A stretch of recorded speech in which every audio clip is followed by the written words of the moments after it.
Kateřina Panikova is a Slovak scholar of comparative religion and anthropology, who earned her PhD from the Department of Religious Studies at Masaryk University in Brno in 2013.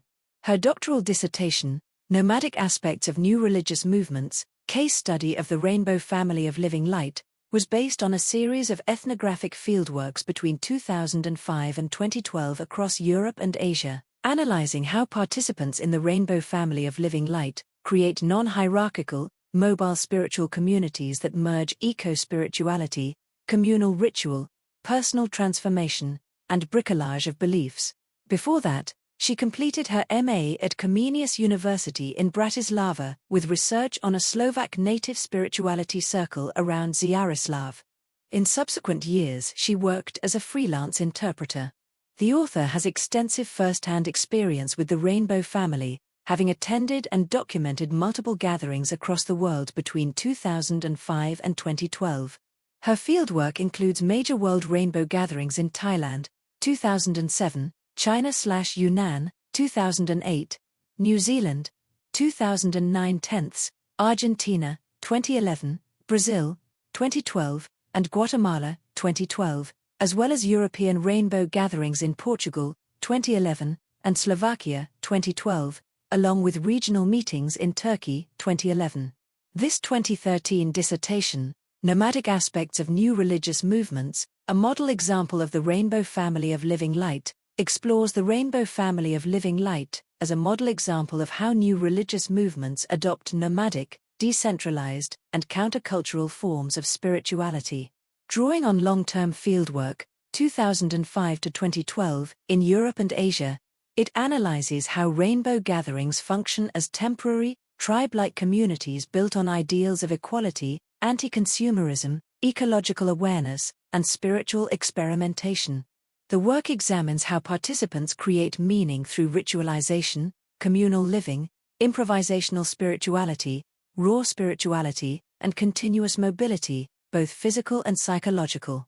By combining anthropological, sociological, and religious studies perspectives, the dissertation shows how the Rainbow Family illustrates broader trends in contemporary spirituality, individual bricolage, fluid identities, resistance to institutional structures, and the search for authenticity through communal experience and intentional nomadism. The introduction explains the goals of the dissertation, which is to examine the Rainbow Family as an example of a modern, mobile, spiritually oriented community, and to understand how its practices, beliefs, and nomadic lifestyle fit within the study of new religious movements and alternative spirituality. The section outlining the structure of the work describes how the dissertation is organized into thematic chapters that move from theory to ethnographic description, to analysis of discourse, ritual, myth-making, and nomadism. The part on sources identifies the main materials used: academic literature on religion and spirituality, historical and theoretical works, and especially the author's long-term field research conducted at rainbow gatherings across several countries, including interviews, observations, and participation. Finally, the methodology explains that the research is based on qualitative methods typical for religious studies and anthropology, primarily participant observation, semi-structured interviews, thematic analysis, and comparative interpretation, allowing the author to capture both the lived experience of participants and the broader cultural and religious context in which the Rainbow Family exists. Placing the Rainbow Family in the context of the study of new religious movements and alternative spirituality positions, the Rainbow Family within the broader academic study of new religious movements, NRMs, and alternative or post-institutional forms of spirituality. It begins by outlining how contemporary research views the shift from traditional, church-based religiosity toward individualized, experiential, and fluid spiritual practices, a trend noted by sociologists such as Healers, Woodhead, Berger, Luckman, and others. The Rainbow Family is approached as part of this wider transformation in which spirituality becomes less about doctrine and authority, and more about personal meaning-making, community experience, and the search for authenticity. The discussion highlights how 20th-century theories, such as secularization theory, the subjectivization thesis, and the focus on ritual, liminality, and symbolic systems provide the analytical backdrop for understanding movements like the rainbow family. The section further explains the theoretical foundations used in the dissertation. These include sociology of religion, for example, Peter Berger's idea of nomos and meaning-making, anthropology of ritual, Victor Turner, Van Hennep, studies of postmodern identity, Maffesoli, Latour, and concepts of bricolage and syncretism that describe how individuals combine diverse spiritual elements into personalized belief systems. These frameworks help contextualize the rainbow family as a hybrid cultural spiritual phenomenon shaped by counterculture, mobility, ecological thinking, and non-institutionalized spiritual seeking. The section also defines key terminological distinctions, such as the differences between religion, spirituality, NRMs, alternative spirituality, communitas, anti-structure, and other concepts necessary for interpreting the group. Finally, the chapter describes the core characteristics of new forms of religiosity, showing how they differ from traditional religions. These new forms emphasize personal experience, subjective authenticity, emotional expression, inclusivity, ecological sensitivity, and intuitive or embodied knowledge rather than doctrine or hierarchy. They often function through loose networks instead of institutions, rely on fluid identities, and blend influences from indigenous traditions, Eastern religions, esotericism, psychology, and counterculture. The rainbow family exemplifies many of these traits. It is decentralized, experiential, nomadic, egalitarian, and oriented toward community bonding, ritual experimentation, and spiritual freedom, making it a representative case within the study of contemporary spirituality. The Rainbow Family Community and Victor Witter Turner's concept of communitas connects the rainbow family to the ideas of the anthropologist Victor Witter Turner. Turner studied rituals and small communities and became famous for showing how people sometimes step out of normal social roles and experience moments of intense togetherness. The chapter first explains why Turner is still important in the study of religion today. His concepts help us understand not just primitive tribes, but also modern groups like the rainbow family, festival communities, and spiritual subcultures that play with rules, hierarchy, and identity. Next, the text introduces Turner's basic tools: ritual, structure versus anti-structure, liminality, and communitas. Structure means the usual order of society: roles, rules, ranks, jobs, property, and so on.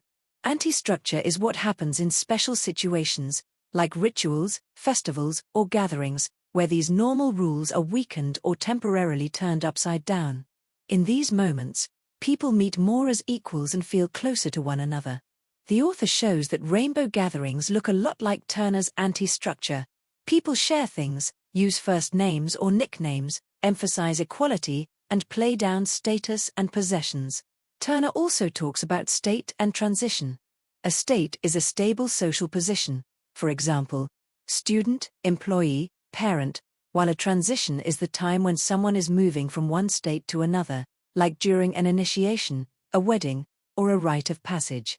These transitions often happen in a special, in-between phase that Turner calls liminality. The chapter explains that rainbow gatherings create just such an in-between zone. People leave their everyday roles, jobs, and cities, and enter a temporary bubble in the forest or in nature. There, normal routines are on pause, and new ways of behaving and relating can be tried out. The heart of Turner's theory is communitas, a deep sense of unity, equality, and emotional closeness that can appear when people share a strong common experience, for example, during rituals, intense travel, or crisis. The chapter describes different types of communitas: short-lived flashes, more organized forms, long-term communities, and asks where the rainbow family fits within these. It shows that many participants describe moments at gatherings, singing around the fire, sharing food, meditating together, as experiences of "we are one," which matches Turner's idea of communitas very well. The chapter also touches on apocalyptic ideas and moral values. Some rainbow family narratives talk about crisis, ecological destruction, or the need for a big change in human consciousness. These end of the world as we know it feelings are not necessarily about literal doomsday, but rather about a strong sense that the current system, consumer society, Babylon, is wrong and must be transformed. At the same time, the group tends to value simplicity, non-violence, sharing, peace, and care for nature.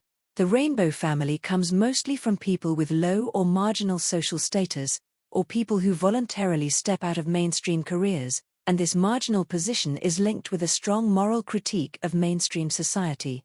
Finally, the chapter looks at hippies and collective effervescence. Turner himself wrote about hippies as a modern example of people seeking communitas and liminal, anti-structural spaces. The dissertation builds on this and compares rainbow gatherings with classic hippie scenes. Both experiment with alternative lifestyles, communal living, and spiritual searching. Using ideas similar to Emile Durkheim's collective effervescence, the author shows how music, dance, drumming, and shared rituals at rainbow events create emotional high points, where individuals feel lifted out of everyday life and deeply connected to others, a kind of spiritual buzz produced by the group itself. The chapter, Dionysus and Apollo, uses the contrast between Dionysus and Apollo to make sense of the rainbow family. Dionysus stands for intoxication, wild energy, celebration, chaos, and losing yourself in the group. Apollo stands for order, clarity, measure, self-control, and form. Nietzsche first used this pair to describe different kinds of artistic inspiration, and the anthropologist Ruth Benedict later applied it to different cultures. Some are Apollonian, modest, restrained, others Dionysian, extravagant, ecstatic. Building on this, the author argues that modern society is mostly Apollonian, but postmodern tendencies, like new spiritual movements and festival cultures, are strongly Dionysian. The rainbow family is placed on the Dionysian side. It resists hierarchy, loves celebration, and treats joy and ecstasy as spiritually meaningful. The section The Rainbow Family as a Dionysian Expression of the Desire for Joy leans on Barbara Ehrenreich's book Dancing in the Streets, A History of Collective Joy. Ehrenreich shows how Western culture has long been suspicious of spontaneous group joy, especially when people celebrate together in the streets, dance, sing, or enter ecstatic states. According to her, scholars and church authorities tended to either ignore such practices or reduce them to sexual orgies, because they couldn't easily accept joy and ecstasy as positive in themselves. The author connects this to the rainbow family. Its gatherings are exactly the kind of collective celebration Ehrenreich describes, where people seek joy, unity, and a sense of sacredness through shared singing, drumming, and dancing, a very Dionysian form of spirituality. In the critique of Victor Turner, Ehrenreich's perspective is used to point out a blind spot. Turner gave us the helpful concepts of liminality and communitas, but he still treated these ecstatic, equalizing moments as something marginal and temporary. He focused mainly on how rituals support and restore the existing social order, and he assumed that a stable hierarchy, structure, is the normal and necessary state. He did not really explore what might happen if communitas and anti-structure were allowed a bigger space in social life, and he considered hippie dreams of permanent communitas irresponsible. The author contrasts this with the rainbow family, which actually tries to live egalitarian, non-hierarchical relationships for longer periods, and so becomes a kind of social experiment that pushes beyond Turner's cautious limits. The subchapters on group cohesion and the duration of communitas ask how strong group unity forms and whether it can last. Collective celebrations and ecstatic rituals create a powerful feeling of us. People feel like one big family, which matches what many rainbow participants literally say, "This is family. It's home. We are one." The author notes that our individualistic culture makes it hard for us to imagine or describe the reality of small, tightly knit communities where this kind of cohesion is normal. She then asks, can this liminal, egalitarian state endure? Looking at examples like existing intentional communities and the Franciscan order, she suggests that, under certain conditions, a more lasting communitas-like arrangement might be possible, in contrast to Turner, who doubted its long-term sustainability. The rainbow family is used as a test case for how long a non-hierarchical, festival-style community can hold together before drifting back towards structure. The part on functions of tribal rituals and ecstatic rituals in history zooms out into a broader historical frame. Tribal rituals, whether for healing, sacred, or recreation, profane, often looked very similar: body painting, costumes, music, dance, sometimes psychoactive substances. In Europe, this type survived mainly in carnivals, which briefly allowed people to break social rules and blow off steam, refreshing the social order. The author, following Ehrenreich, explains that ecstatic rituals were once a normal part of community life, but became suspect when societies grew more stratified and militarized. Rituals shifted into the hands of religious and social elites, and the masses were pushed into more controlled, non-ecstatic forms of worship. New religious movements like the Rainbow Family reverse this trend by giving ordinary people, not specialists, a central role in spiritual life. The subsection on ecstatic Dionysus links this explicitly to the ancient Dionysus cult, with its wild celebrations, music, and dancing led by a wandering outsider god, a figure that resembles the ideal of the modern spiritual nomad at rainbow gatherings. The discussion of the crowd as a source of danger deals with our cultural fear of crowds and mass emotion. Today, big emotional gatherings are often seen as risky, associated with riots or fascist rallies. Ehrenreich argues that Nazism traumatized social science. After that, Durkheim's enthusiasm for collective effervescence started to look dangerously naive, and many researchers began to equate strong group emotion with something inherently bad. Yet in practice, people still regularly experience collective ecstasy at football matches, concerts, rave and psytrance parties, and rainbow campfires. The body is literally wired to fall into rhythm with others when we move together. The author uses this to argue that group ecstasy is a basic human capacity, not automatically evil. The real question is how it is framed and what values it serves. Finally, the section on TAZ, short for Temporary Autonomous Zone, connects the Rainbow Family to Hakim Bey's idea of temporary free spaces that briefly slip outside the control of mainstream society. A TAZ is a place and time where different rules apply. People self-organize, experiment with new ways of living, and make joy, play, and immediacy central values. Rainbow gatherings are described as exactly such zones: remote, off-grid, time-limited communities that allow participants to live out Dionysian joy, communitas and egalitarian relationships, and then dissolve again before being fully captured by institutions. This concept helps frame the Rainbow Family not just as a quirky subculture, but as a deliberate practice of carving out temporary spaces where another kind of social and spiritual reality can be tried out. The origin of the Rainbow Family of Living Light explains where the Rainbow Family comes from, what shaped it, and how its gatherings actually work in practice. It starts with the first big meeting in the early 1970s in the USA, called the Gathering of the Tribes. That event brought together people from different corners of the counterculture: hippies, peace activists, back to the land people, spiritual seekers, who wanted to experience living for a while as one human family in nature, outside normal society. The first gathering set the basic pattern: camping in wilderness, free participation, no tickets or stage, shared vegetarian food, and an emphasis on peace, prayer, and community rather than politics or commerce. The section on the ideological background shows how the Rainbow Family grew out of a mix of ideas from the 1960s counterculture. It draws on Henry David Thoreau's call for civil disobedience and living according to one's conscience, and on Gary Snyder's dream of small tribes living in harmony with nature and each other, outside the dominant social system. It also weaves in influences from beat literature, Christian and Native American spirituality, pacifist anarchist traditions, and Eastern mysticism. According to the Hipstry, the Rainbow Family's oral mythology, the movement arose when threads from hippie culture, back to the land ideals, Native American teachings, pacifism, Eastern spirituality and street meditation were woven together into a new, decentralized social fabric. The author then interprets the Rainbow Family as a revitalization movement, a group that tries to renew society by returning to more authentic ways of living, and by creating an alternative model of community. Rainbow gatherings are understood as experiments in a different social order, less hierarchical, more cooperative, closer to nature, and spiritually open. The idea is not only to escape from mainstream society for a while, but to model a different way of being human together, in the hope that this will inspire broader change. In this sense, Rainbow is not just a festival scene, but a spiritual social project aimed at reviving what participants see as lost values: peace, sharing, simplicity, and deep connection to the earth. The part on the will to influence the world around them shows that Rainbow people don't see their gatherings as purely private escapism.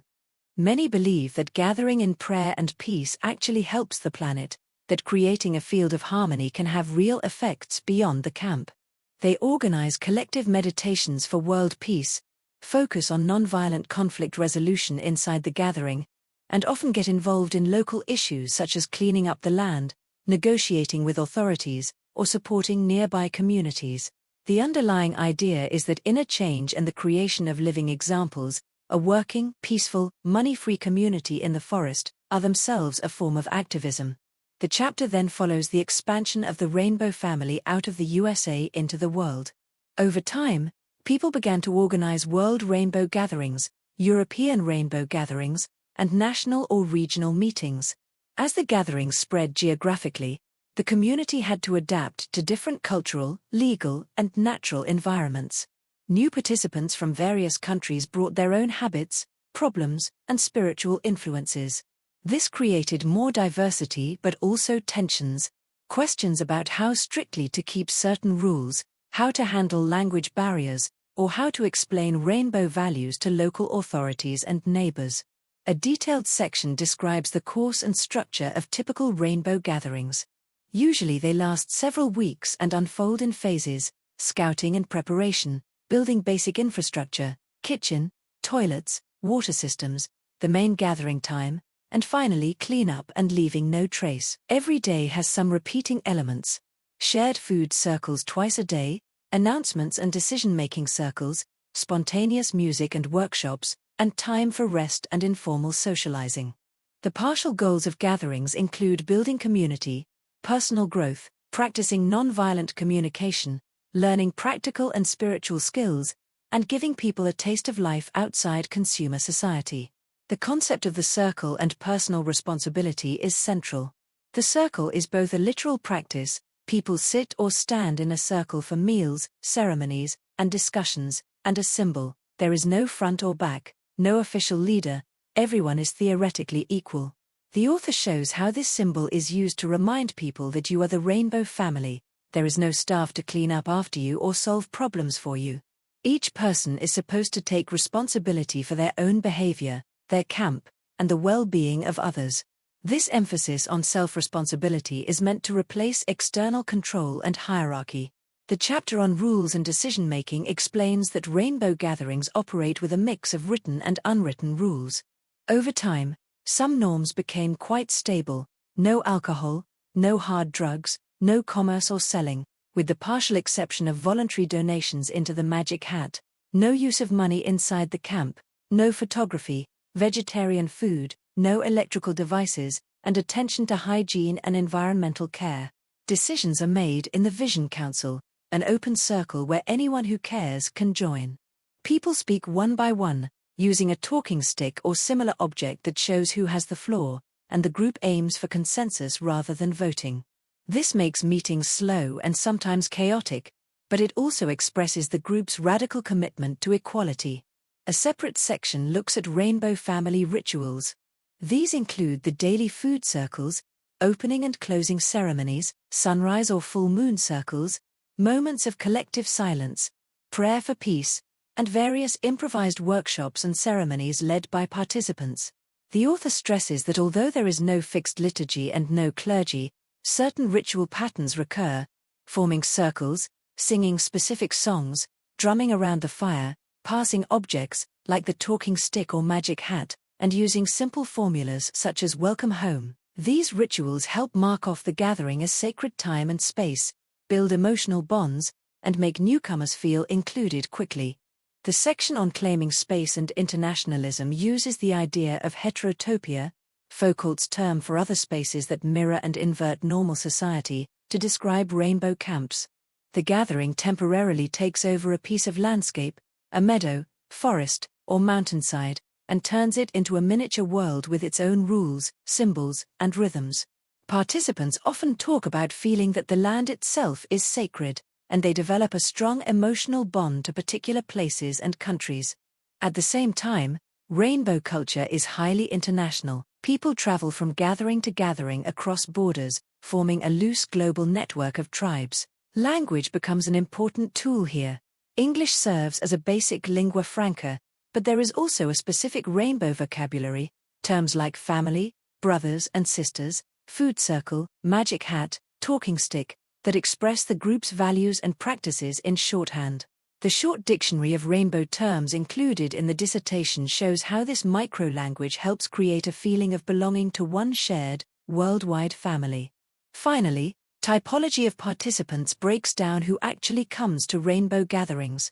It describes a spectrum rather than rigid boxes. At one end are core nomadic members who travel from gathering to gathering and treat the rainbow family as their primary community and lifestyle.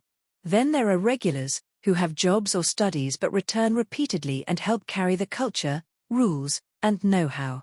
A large group are occasional participants and curious newcomers, people drawn by friends, the internet, or the general hippie/festival image, who may only stay a few days.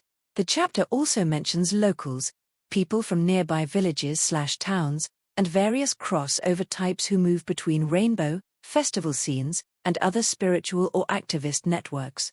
The key point is that the rainbow family is not a fixed membership organization, but a fluid mix of long-term nomads and short-term guests, and the balance between these types strongly shapes the atmosphere and quality of each gathering. The chapter, The Creation of Religious Discourse, looks at how a kind of religious talk and shared spirituality is created inside the rainbow family. Even though there is no official doctrine or church, the author describes rainbow gatherings as a space where people can have a basic, proto-religious experience she calls raw spirituality, an early, still unshaped spiritual experience that is more about feeling and practice than about clear teachings. It's inclusive, constantly creating new meanings, tied to everyday life at the camp, and gives people a sense that they have crossed the line from the ordinary into something sacred, without turning into a full, fixed religion with dogmas. Although rainbow spirituality may look at first like a vague belief in something more, it actually has structure. Participants strongly believe in a non-material reality, but they avoid institutional religion. The author links this to what Tatiana Podolinska calls confused faith, and something-ism. You believe in something but you don't define it rigidly. Rainbow people, however, are unusually interested in exploring spiritual traditions and experiences, so the author calls their attitude a proto-spiritual orientation. They are actively searching, testing, and combining elements, not just passively believing. The chapter also shows that rainbow discourse mixes postmodern, pre-modern, and post-historic elements. On the one hand, it resembles very old, pre-biblical religions. People see humans, nature, and the sacred as one interconnected system. They believe in powers or energies that can influence reality. They think life is meaningful when the community acts together through rituals, and they tend to see time as cyclical rather than focused on linear progress. On the other hand, it is clearly postmodern. It accepts pluralism, bricolage, picking and mixing beliefs, and individual choice, and it does not try to become a rigid institution or one true church. Next, the author looks at the sources of this discourse. Rainbow spirituality draws mainly from eco-spirituality, Native American traditions, and hippie ideals, but it also borrows elements from monotheistic religions, Hinduism, Buddhism, animism, shamanism, magic, and various esoteric ideas. These influences are not fixed. They change from gathering to gathering. The rainbow family creates a loose interpretive frame that connects these elements, while still allowing new ones to enter. A key section deals with Native American spirituality and the problem of appropriation. Rainbow myths, especially the Rainbow Warrior story, the belief in visions, and in the Great Spirit, help create a sense of deep connection to indigenous traditions and give the group a feeling of special mission. But researcher Michael Neiman showed that the Rainbow Warrior story is not an authentic native myth. He calls this mix of borrowed Indian motifs fake lore. Some native activists and elders criticize the use of such elements by non-Indians as a form of cultural imperialism and distortion of real indigenous traditions, which highlights a tension between Rainbow's ideal of openness and the ethical problems of borrowing sacred symbols from other cultures. Eco-spirituality, or earth-based spirituality, is another central pillar. It is based on the idea that the earth is sacred and alive, and that the divine is immanent in nature rather than separated in a distant heaven. The author refers to Adrian Ivakhiv, who places the Rainbow family among earth spiritual movements alongside eco-paganism, goddess spirituality and other nature-based traditions. In this view, earth is often seen as a living being, sometimes motherly, crossed by subtle energies and power lines, ley lines. Some Rainbow people even imagine that old nomadic groups, like Roma, used to move along these energy routes. This eco-spiritual perspective criticizes modernity for cutting humans off from nature, and sees rainbow gatherings as a way to reconnect physically and spiritually with the land. The chapter then discusses other traditions present, various Christian currents, often very informal and mystical, Hare Krishna, Jose Arguelles calendar activism, and psychedelic culture. Christianity appears in highly personal, non-church forms. One participant even expressed sadness that there are so few Christians here, wishing for more of Jesus' presence at gatherings. Psychedelics and experiences of expanded consciousness are another important background influence, linked to the 1960s counterculture, although Rainbow officially bans hard drugs and alcohol inside the camp. In short, the spiritual environment is a big melting pot where many traditions coexist, overlap, and are reinterpreted. Under key terms and composite belief, typology, the author maps the most important ideas and types of faith in the Rainbow family. There is no single text or creed that sums up Rainbow beliefs, so the role of authority is played instead by Rainbow traditions, shared stories, rules, and practices that you slowly discover by participating. Still, a few basic convictions are widely shared. The earth is alive, fire is sacred. The Rainbow family is a kind of chosen tribe with a mission of peace, and its members are Rainbow warriors who bring knowledge that can transform the world. Beyond that, faith is highly composite. Individuals assemble their own spiritual mosaic from many sources. The author uses Podolinska's idea of composite belief and distinguishes between seekers-consumers, who mostly build their own inner path, and seekers-spreaders, who also feel called to share and teach others. To explain the conditions for the emergence of this elementary religiosity, the chapter draws on Maffesili's concept of tribalism and Tunis' distinction between community, Gemeinschaft, and society, Gesellschaft. The Rainbow family is treated as a modern tribe, a small, emotionally intense community, where people meet face-to-face, share daily life, and experience strong collective identity, in contrast to the impersonal, role-based relationships of modern society. Participation is crucial. People are expected to help with cooking, wood carrying, building, organizing workshops, outer participation, as well as to join in singing OM, praying or meditating, inner participation. This high level of voluntary engagement supports the feeling of belonging and helps generate the raw spirituality the author describes. The chapter also covers perception of time, intuitive knowledge, science versus religion, magical worldview, and the return to the body. Time at Rainbow gatherings feels different, daily schedules are loose, people go with the flow, and the emphasis is on being present rather than planning. Intuition is treated as a valid way of knowing, alongside or even above rational thinking. Science is not rejected, but many participants feel that it is incomplete, and that other dimensions of reality, energies, synchronicities, spirits, escape its tools. This leads to a magical perception of reality. The world is seen as alive, interconnected, full of signs, meaningful coincidences, and subtle influences. The body is important too. Through dance, touch, nudity, natural living and changing gender roles, people experiment with less rigid, often more asexual and egalitarian ways of expressing identity. Finally, the chapter highlights the role of music and song lyrics, and returns to the tension between Apollonian and Dionysian elements in Rainbow spirituality. Music is described as one of the most important features of gatherings. Participants believe that sound is deeply connected to the land, that songs both reflect and shape the environment, and that singing, especially OM, can charge food and space with good energy. Song texts often emphasize unity, love, nature, and journeying, and they carry key ideas in an easily remembered form. At the same time, the author points out that rainbow life is not only wild Dionysian ecstasy, there is also an Apollonian side of cultivation, self-discipline, and learning to take care of the whole. Newcomers undergo a kind of socialization or conversion, adopting new rules and becoming more aware of how their behavior affects the group and the environment. In the end, rainbow discourse is portrayed as a living, constantly updated religion-like field, where belief, experience, body, nature, and community weave together into a flexible, experimental spirituality.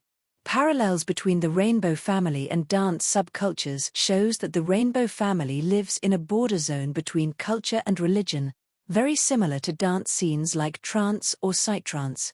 Both worlds stand on the edge between ordinary entertainment and something that feels spiritual. They mix music, collective emotion, and ideas from new religious movements into a complex background of meaning. Rainbow gatherings and dance parties draw largely from the same pool of young people who want an alternative lifestyle and are willing to cross the usual social limits, which is why many move back and forth between them and carry ideas and practices from one setting to the other. We also learn that for many participants, their path to the rainbow family actually starts in dance subcultures. People often first encounter experiences of unity, ecstasy, and expanded consciousness at raves or festivals, then later discover rainbow gatherings as something similar but, in their words, more natural, cleaner, or healthier. Rainbow is seen as bringing the same feeling of connection not just with other people, but also with nature and something bigger, and it extends this into everyday life: cooking, building, cleaning, caring for the land.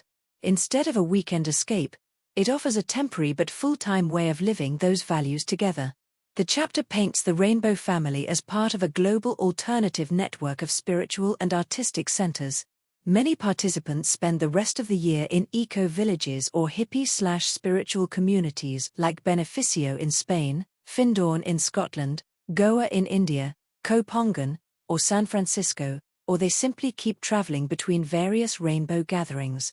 These places are linked by internet, publishing, and shared projects, creating a lively circulation of ideas and practices. The rainbow family is one node in this network, a meeting point where traveling artists, activists, and spiritual seekers periodically reconnect and refresh their sense of belonging to a wider tribe. At the same time, the chapter shows that the rainbow family is very cautious about openness and visibility. Like non-commercial rave scenes, it fears that too much public exposure could damage the core of its spiritual experience and flood gatherings with people who don't share its values. This is why many members prefer to stay at the edge of mainstream society by choice, not by force. The conflict around a big Facebook group is used as a concrete example. When thousands of online members started posting photos and videos from gatherings, the Vision Council tried to shut the page down as a violation of unwritten rules, while the virtual community resisted. This reveals a deeper rainbow attitude. The most important part of the community should remain partly unseen and ungraspable, something you have to experience in person, in the circle, rather than consume through screens or mass media.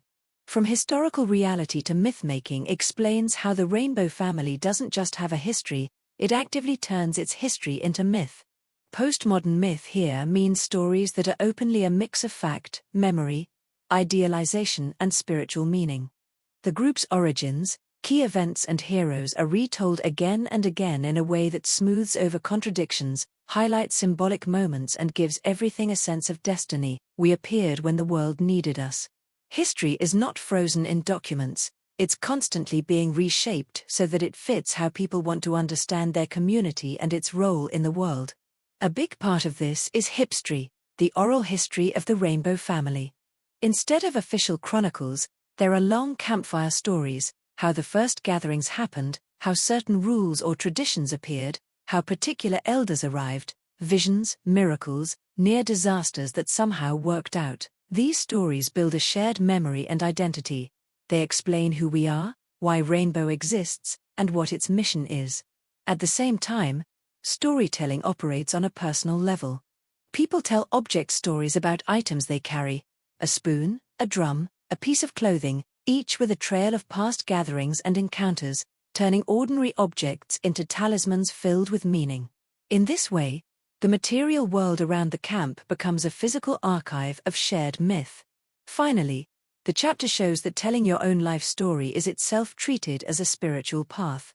Many rainbow people describe their biography as a meaningful journey: childhood alienation, crisis, first psychedelic or festival experiences, then finding family at a gathering, deciding to travel or live differently. They read coincidences and turning points as signs, and they retell their lives as if they were a kind of pilgrimage or quest. This narrative work helps them feel that their lives are not random but part of a bigger pattern. Overall, the chapter argues that through constant storytelling, about the group, about objects, about oneself, the rainbow family creates a mythic layer over everyday reality that holds the community together and keeps its way of life emotionally and spiritually compelling. Nomadism, the ideal of the rainbow family, explains why nomadism, mobility, wandering, and non-settled life, is central to the rainbow family's identity, spirituality, and worldview. It begins by distinguishing rainbow-style nomadism from ordinary tourism. Tourism is framed as a commercial, packaged, time-limited activity designed for consumption and comfort, whereas rainbow nomadism is portrayed as intentional mobility, long-term, low-budget, improvisational, and based on community, shared labor, and spiritual searching. For rainbow participants, moving from place to place is not about sightseeing, but about constantly refreshing one's perspective, maintaining personal freedom, and avoiding the routines and constraints of mainstream settled society. Mobility becomes a way to escape Babylon, their word for conventional, consumerist society, and to remain open to transformative experiences. The chapter then uses the philosophy of Deleuze and Guattari to further explain what makes rainbow nomadism distinctive. These philosophers argued that nomads are not simply homeless wanderers, but representatives of an entirely different relationship to territory, identity, and social order. Settled society tries to control, structure, and fix meaning. Nomadic life disrupts these rigid patterns by constantly moving, creating temporary arrangements, and refusing fixed boundaries. In this sense, rainbow nomads form a line of flight that escapes traditional structures. Gatherings themselves function as temporary autonomous zones, places outside the usual rules of society where new forms of community, spirituality, and identity can be tested.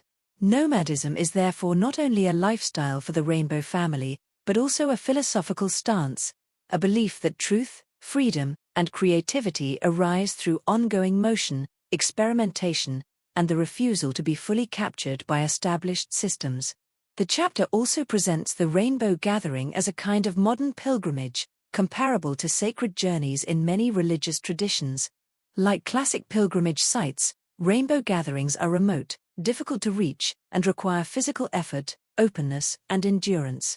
The journey becomes part of the spiritual process: hitchhiking, hiking into the forest, living simply, and adapting to unpredictable conditions all contribute to a sense of purification and readiness for communal experience.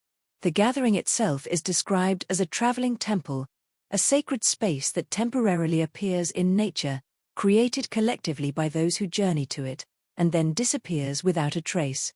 This mobility makes the sacred portable and democratized. Rather than going to an established holy site, participants build the sacred together wherever they meet. Finally, the chapter examines the idealization of nomadic life within rainbow culture. Nomads are often romanticized as free, spiritual, authentic, close to nature, and uncorrupted by modern society.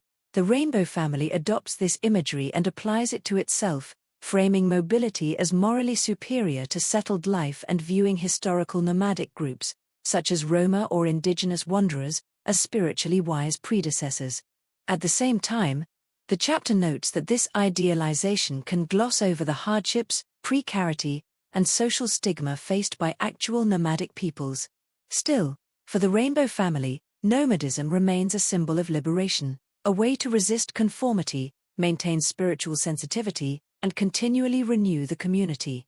In this worldview, to keep moving is to stay awake, to prevent the solidification of hierarchy, and to preserve the sense of wonder, possibility, and communal intimacy that defines rainbow life. The conclusion explains that the dissertation set out to examine nomadic aspects of new religious movements using the rainbow family of living light as the model case. It emphasizes that the rainbow family, founded in 1972, is nomadic both internally and externally, meaning its ideas, practices, membership, and physical gatherings are constantly in motion. The author grounds the conclusions in long-term fieldwork from 2005 to 2012, conducted across diverse natural and cultural settings in Europe and Asia, using participant observation and unstructured or semi-structured interviews. This research made it possible to follow the group's development over time and understand the diversity and fluidity of its members, which in turn demanded a sensitive set of theoretical tools. The author states that the rainbow family's lack of fixed doctrines, unified beliefs, and stable structures required combining anthropological, sociological, and religious studies approaches. From the perspective of the study of religion, the group was analyzed through the framework of urban spiritual identities developed by Tatiana Podolinska, which helped identify the dominant type of spirituality present among members. This spirituality is described as highly individualized, built through active personal exploration, and only partially shaped by any inherited tradition.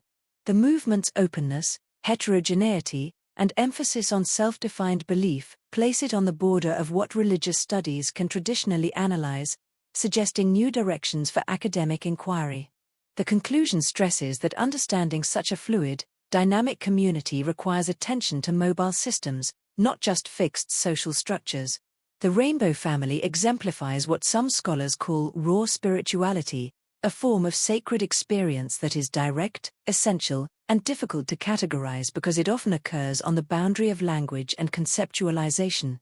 Its spirituality is described as of life itself, focused on exploring how to live as fully as possible, and marked by embodied experiences of nature, community, and constant movement.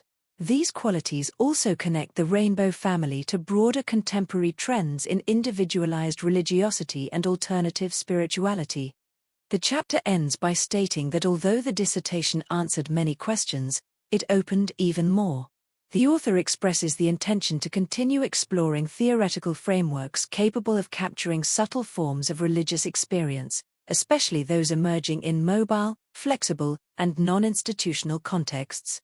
The conclusion closes with a quotation from Deleuze and Guattari comparing the mind not to a tree but to grass, symbolizing multiplicity, openness, and continual growth, an image that encapsulates the nature of rainbow family life and the kind of spirituality it fosters. At the end of her dissertation, the author briefly steps out from behind the theory and lets us see how, over 7 years, she learned to follow a community that never stands still.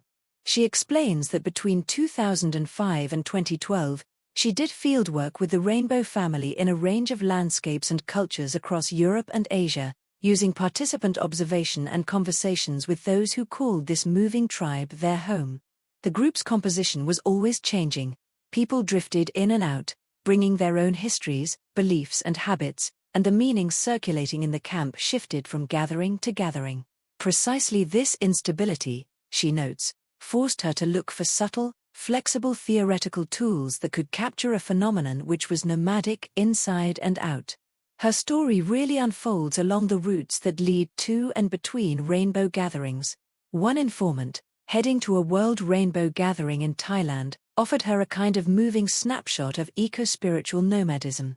On the way he completed a 10-day Vipassana retreat in southern Thailand, flew to Varanasi to experience the atmosphere around the sacred Ganges and funeral rites, traveled on to Chiang Mai for a series of massages, and then withdrew for a 2-week training in the basics of breatharianism with a Brazilian teacher. His traveling companion occupied himself with healing, palm reading, and nutritional advice. Their route across Southeast Asia was not random. It was shaped by a network of retreat centers, healing places, and spiritual communities, where such travelers could meet, study and share skills, and the World Rainbow Gathering was just one stop in this wider circuit. When she writes about Rainbow in Thailand, the feeling is of a community that has carried the spirit of the 1960s into a very different environment. On a clearing somewhere far from tourist resorts, people who had come in by bus, train, hitchhiking, or on foot slowly built a temporary village: kitchens, latrines, fire circles, sleeping places hidden under tarps and palm leaves. Around the fire she listened to one of the elders, a 54-year-old American who had been with the family since the 1970s. He recalled a time when men wore skirts and flowers in their hair, moved more softly, and openly showed their sensitivity. Today, he said, the gatherings were full of dreadlocked guys in military clothes who tried hard to look tough, and he did not think this was a change for the better. In his nostalgia, she could read not only a generational conflict, but also the way a movement that once defined itself against masculinity and militarism, now sometimes borrowed that imagery for its own warrior aesthetics. On another occasion, at the European Rainbow Gathering in Ukraine in 2009, she recorded words that capture the emotional core of what rainbow means to many of its participants. A 33-year-old Russian man told her, "We are one human tribe, we are children of the earth, she gives us everything we need. When we sing OM together, I feel that we are touching a deep common essence, we live as one earthly tribe, free and happy, as it should be." It is a short statement, but through it we see what she repeatedly saw in the circle: strangers sitting hand in hand around a central fire, singing the same syllable until the distinctions between languages, passports and biographies blur into a felt, physical sense of belonging. For her, this was communitas not as a concept in a book, but as a lived moment that structured the way people talked about themselves and the world. As she returns to gatherings in Europe, she starts to notice how rules that were once fluid are becoming sharper. At a European Rainbow Gathering in Slovakia in 2012, she spoke with a 59-year-old American man who described how the now famous ban on photography had gradually taken shape. In earlier years, cameras were present more freely, only with time, and through countless conversations and conflicts, did the community converge on the idea that photographing people in a space defined as sacred, intimate, and here and now undermines both privacy and atmosphere. By the time she is in that Slovak forest, the prohibition is generally respected, and the elder explains to her how it expresses a deeper value. Physical presence matters more than image-making and later representation. She watches how this shared norm quietly guides behavior, as people lower their lenses or put their cameras away at the edge of the camp. Not all of what she witnesses is harmonious. At the European Rainbow Gathering in Portugal in 2011, she sees the community collide head-on with the digital world. A large rainbow group has formed on a major social network, gathering more than 10,000 online members, more than are physically present at most gatherings. Photos and videos from the meeting begin to appear on this page, and many long-time participants see this as a direct violation of unwritten rules: the ban on photography, the principle of non-publicity, the sense that rainbow should travel quietly under the radar. In a vision council around the fire, the circle reaches consensus that the page should be shut down, both to stop rule-breaking and to assert that physical presence in the forest counts for more than virtual belonging. When this decision is announced online, the virtual community protests. Some ask how a relatively small group of people on one hillside can decide the fate of a global network of 10,000, and bitter discussions follow about authority, autonomy, and who has the right to speak for the rainbow family. For the author, this conflict makes visible a fault line she had already sensed: a nomadic, half-hidden tribe trying to keep its core experience uncommodified in an age where everything tends to become content. Between these named gatherings, her descriptions of everyday life sketch out a kind of continuous training ground that runs through them all. At any rainbow camp she attends, people are not only meditating or singing, they are learning how to cook for hundreds in an improvised kitchen, how to organize water and waste, how to sit in circle and listen, how to lead a song, how to facilitate a council without formal authority. She notes that this world blurs the line between practical and spiritual knowledge.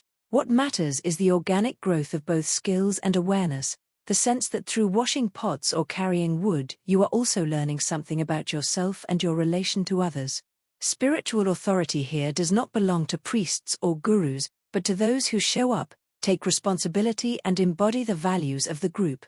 Over the years she comes to describe the kind of religiosity that emerges in these settings as raw spirituality, an essential, borderline experience of the sacred that resists neat definitions of religion because it is so tightly woven into life itself. It appears not in creeds or membership lists, but in the decision to sleep under the open sky, to share food with strangers, to spend weeks without money, to be always on the move and open to encounters.